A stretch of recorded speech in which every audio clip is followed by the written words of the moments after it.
Hello ladies and gentlemen, and welcome back to Fantasy Football. It's time for Game Week 9 preview.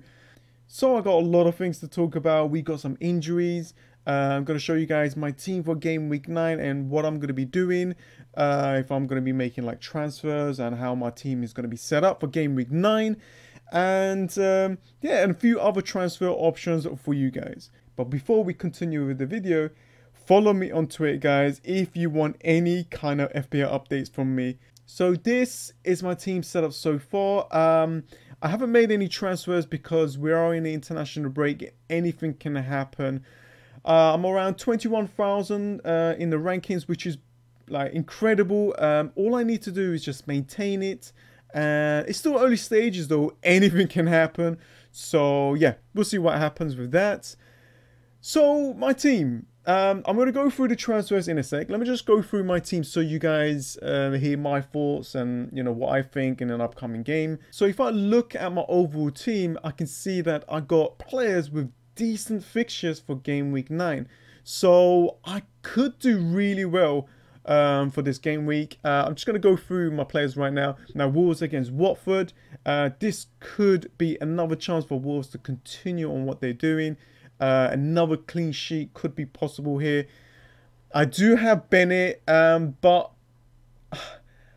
now Alexander-Arnold did not play the last game against Manchester City. It's because they wanted to go more defensive. I reckon he will play, and I hope he does.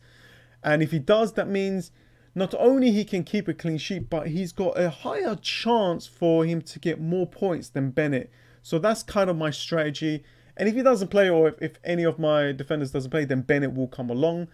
So Trippier against West Ham. It's actually a decent fixture for Tottenham. But because it's a derby, anything can happen. There could be a lot of goals. And because he's taking free kicks and corners, this will give him a high chance to get something in return. Now, Alonso, a difficult fixture for Chelsea, but because it's a home advantage, this might give him a chance to get something. I just hope that he starts to take some free kicks because that's where he got them additional points last season. And of course, we've got Hazard, you know, playing against Manchester United. But this guy's on form.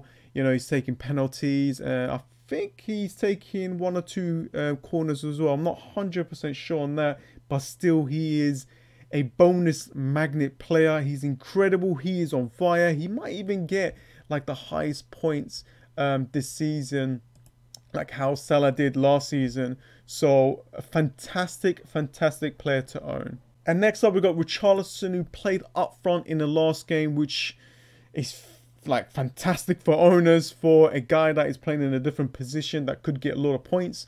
At home against Crystal Palace. Now, Palace is dipping a little bit, and Palace's fixtures are, you know, upcoming fixtures are so difficult. So this could give, you know, Everton the chance to actually win this game, and Richarlison to do well because he's playing up front. So next up, we got Knockout. I'm actually going to let him play. I bought him for a reason. You know, he's 5.5, very cheap player, but Brighton's fixtures are incredible, and I think Brighton could get something, maybe even a draw against Newcastle, because Newcastle hasn't been performing really well. Even though Newcastle's got a great fixture, Brighton's got a great fixture, so anything can happen here. Plus he's taking some of the set pieces, which does help a lot. Next up, we got Mane, and as you can see, he's got a flag because he's got a hand injury.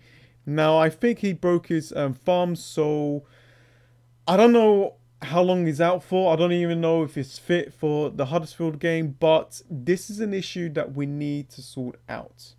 So we actually need to wait, guys. We need to wait for the press conference on Thursday and Friday just to get that additional information. Now, you can go and switch this player if you want, but my recommendation is just wait a little bit more and just try to hold your transfer as long as possible. So that will be my suggestion. I will go through some of the transfers after this, and then we'll see what we can find out. But what we can do is kind of prepare our plans if a player is injured. Okay, so we'll skip this for now. Now, Kane, I think Kane's going to be in my team if I find out 1 or 2 injuries are going to be happening for the next game week. My normal transfer would have been removing Kane and bringing Sergio Aguero with that beautiful, beautiful fixture against Burnley at home.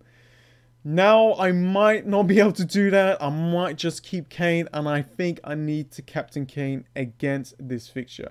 He's already got like 2 assists in his last international game. He's been performing well. Yeah, he has been a troll for us in game week 8, but he is a player still that could do some damage. Wilson got great fixture. Like, I got a decent amount of players that got great fixtures, guys. So I'm actually okay for this game week. Southampton at home could give him a chance to get something as well. And Mitro, a Fulham player, you know, we all know how Fulham is right now. They're conceding a lot of goals, guys. But these fixtures are incredible for Fulham. It gives them a chance to actually get some points on the board. And having a player like him, I think this is his time to actually bring in the points. So that's why I'm going to hold him for a little bit more longer. So that was my team. Maddison's going to be my first sub. I might actually will play him instead of Mane if Mane is injured. So I'll go through the transfers and my options of what I'm going to be doing for game week 9. So this is what I'm talking about, guys. We need to wait to the end of the week to get as much as information as we can so we can make the correct decision. Okay? So this is the transfer menu. And what you want to do is kind of answer your questions, guys. Because a lot of FPL managers has asked me, what should we do with Salah, Mane? And should we bring a player like Sterling? What should we do with other players like Fraser? And who should we captain for game week 9? Should we keep Kane or switch it to Aguero with a good fixture? So I'm going to go through that. But the problem is, because I'm recording this on Tuesday, I still need more information. I'm still waiting. Like, you guys are waiting for information. I'm doing the same thing. But what I could do here is kind of prepare you guys just in case there are some injuries with these players for the long term. So we got Mane's got yellow flags, broken thumb. We got Salah, who had this groin injury. First off, we thought he might be out for a few weeks. Then we found out that he's fit to go. Oh, I don't know. And then we got Fraser that is, you know, it's got this knock where a lot of managers are thinking to maybe switch Bournemouth players and to bring someone else in. So I'm going to try and kind of give you guys a little plan with that.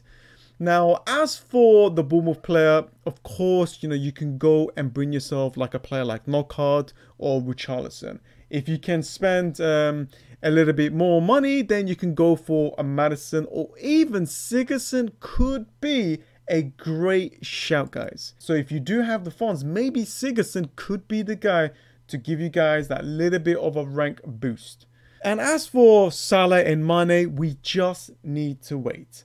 But there are some options. Let's just say that both of them are out, right? Example, they're all out.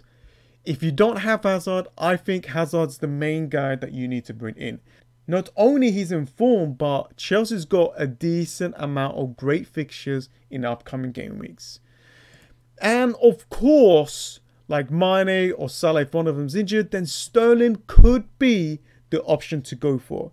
Now, you could go for a low budget one if you want. You can go and downgrade and get someone else like Maddison if you don't have it. But I reckon getting a player that is in a similar price tag is going to give you guys a better balance to your team. So Sterling is expensive with 11.1. So if you can reach to that, then go ahead and go and get him. He's been performing really well. 4 goals, 2 assists. Plus he scored 2 great goals in an international break. Manchester City has got a decent amount of fixtures. Burnley at home is great. Spurs is difficult, but then coming back at home to Southampton is a decent fixture. Now, the only problem is, you know, there's a lot of rotation with Manchester City players. But if a player is performing and he's on form, then I guess he's going to be playing more often than usual. Plus, he's low owned. So that means if he does well, then you got to get that rank boost from him. So those are my suggestions. I think the best thing that you can do is sort your injuries out. I was going to remove Harry Kane, right? And bring Sergio Aguero into my team. The only reason why is because I want a very, very good captain option. But I need to sort out my injuries before I do these kind of transfers. So this means I can't transfer, or I can if I wanted to, but I don't want to take an additional hit. Now, as for my transfers, this is what I can do. I can remove Kane and bring Sergio. And I got 3.1 in the bank. Now, if Mane is injured for 1 game or even 2, then I guess for me, he's going to go because he's too expensive to stay in my team. And if you brought him like, I think, what was it, 9 point? Was it 9.5? Yeah, if you bought him like 9.5, then you might want to hold him. But for me, I bought him like 9.9. So I haven't really made any money from him. I can change him, and if Salah is fit for the Huddersfield game, then I might bring Salah. But that just means I'm taking his hit, and I don't want to do this. I don't really like taking hits, and I'm trying my best not to take too many additional hits for the season. But this could be a transfer. You let me know in the comments below what you think I should do. I can make this transfer. I can leave Kane and just change Mane. I think this could be the transfer that I could make. This is like 80% chance that I'm thinking to do. And bring Sterling. There we go. Or I should make no transfers and save a transfer for next week. Then I will allow Maddison to play. And there we go. And this is what I'm talking about, having a decent bench just in case for these situations. So I still need to think about things. I reckon bringing Sterling in is going to be a better option for me because Sterling's got a great home fixture. And I will still captain Kane. Anyways, guys, thanks for watching. I hope you guys enjoyed this video. Sorry if I went on a little bit more longer than usual, but I wanted to give you guys as much information out as possible. And that's about it. Follow me on Twitter, guys, if you want any kind of FPL updates. There's some donation links down below as well if you want to support my channel. And that is about it. Thank you so much, guys. Thumbs up. Let's see if we can get about 100 likes on this video. It would be incredible. And see you guys in the live stream or in the video on Thursday. Thank you and see ya.